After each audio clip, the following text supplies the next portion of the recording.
Battlefield after defeat, King Robert Bruce, sad and tired, sitting alone on a horse.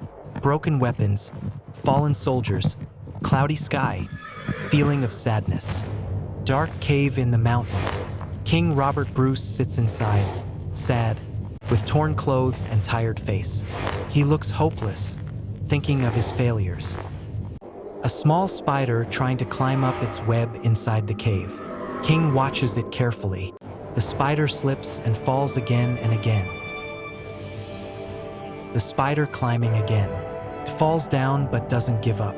King's eyes become curious, slowly filled with hope.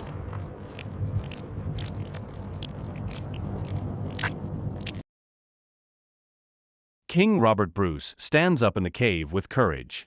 His eyes shine with determination. Background light shows strength and hope.